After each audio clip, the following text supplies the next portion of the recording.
Hello there, and a very warm welcome back to another episode of the Gate 102 podcast.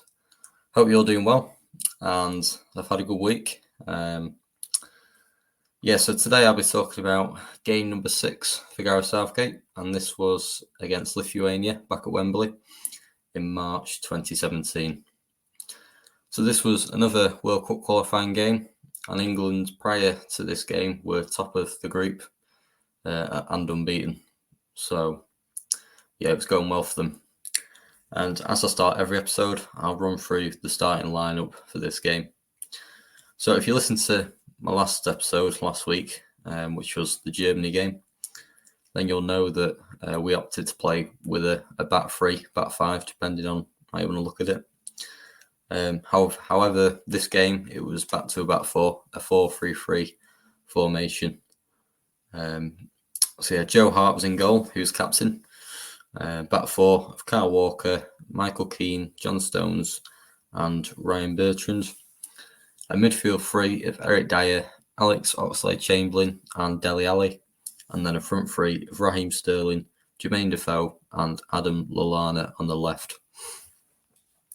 So if you don't remember this game or you didn't watch it, you might be wondering about Jermaine Defoe, and you might be thinking, did he actually play under Gareth Southgate? Well, yes, he did. This was Defoe's first England start since 2013. And he was in the squad because of, Harry Kane was injured. And also the fact was he was playing really well for Sunderland at the time. So he was 30, despite being 34 years old, he was picked because he was one of our best strikers at that point. Alex Oxlade-Chamberlain made his 25th cap in midfield, making his first game for England since towards the end of 2015. So a nice moment for him. And as mentioned before, Joe Hart was captain of England for the second time. I'll put this out there to our listeners, actually. So Joe Hart's captain England twice. One was this game. What other game, apart from this one, was Joe Hart captain of his country? So, I'll reveal the answer at the start of next episode. But bear that one in mind. So moving on to the game then. And England scored quite early on, to be honest. And it was the man I spoke about before, Jermaine Defoe, who scored. Brilliant play by Sterling on the left. I remember him beating about 2 men, getting to the byline and just pulled it back. And there was a Sunderland striker to bury it home. And England were 1-up, and it was actually Jermaine Defoe's 20th goal for England, which was nice because, he probably never expected to be playing for England again after 2013. Got this opportunity and scored his 20th goal for his country. I was doing a bit of research actually, and I was wondering, did Gareth Southgate and Defoe play together? And they did. Back in March 2004, a 1-0 defeat to Sweden. Gareth Southgate and Jermaine Defoe played 45 minutes together. I don't know if that was the first half or second half. I've not looked it up. But they did play together. And here they are.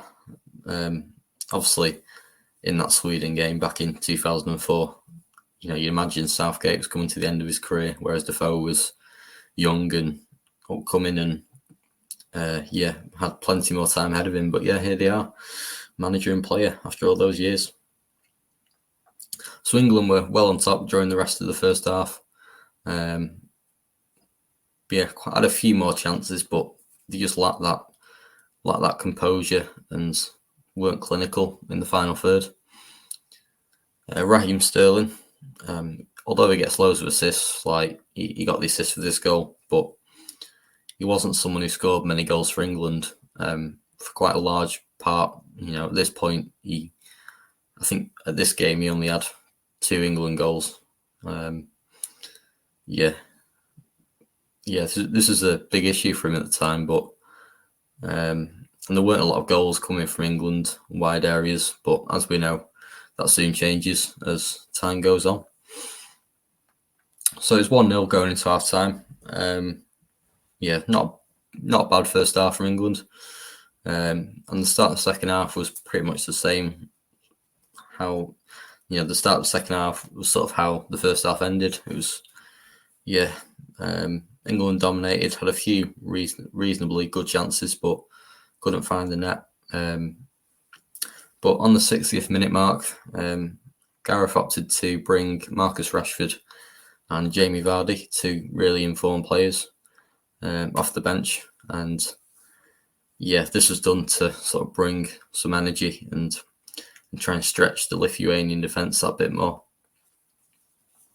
And the Vardy and Rashford substitution made quite a massive difference, and so much so, England were 2-0 up just 6 minutes later after the subs were made. And it was Jamie Vardy who scored with his first touch, believe it or not. This was actually Vardy's second goal in consecutive games at Wembley. Obviously scored against Spain, which was back in November 2016. And it's fair to say Vardy was in great form for club and country at this point. A lovely assist by Adam Lallana as well. He was another player doing really, really well.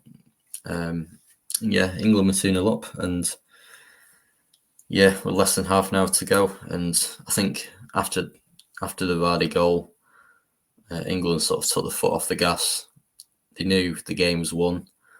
England went on to win the game 2-0, and were able to get 3 important points towards qualification for the World Cup. So it was. I think the game was very similar to the previous games. So like the Malta 2-0 game, the Scotland 3-0 game. It was sort of similar story to that.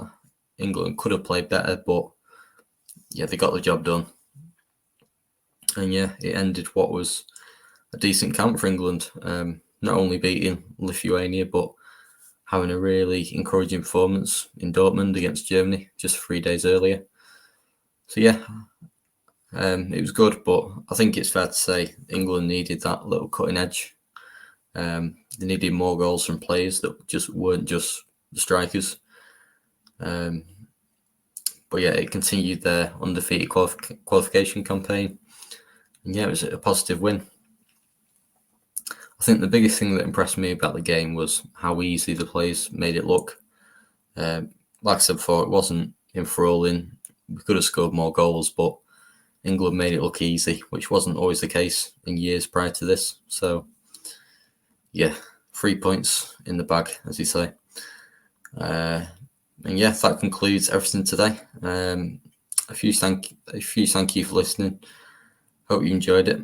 And before I finish, I'll repeat the question I asked earlier. So, which other game for England, apart from the one I've just spoken about, was Joe Hart captain for? I'll tell you the answer next episode, but feel free to message me on Twitter, Instagram, Facebook, whatever works for you. And we'll see if you got it right. So I'll be back next week to talk about a game I'm sure you'll all remember. 2-2 draw away at Scotland at Hampton Park. And what was another World Cup qualifier. Quite a memorable game. I'll leave it there. So hope you all have a great week, and I'll see you later.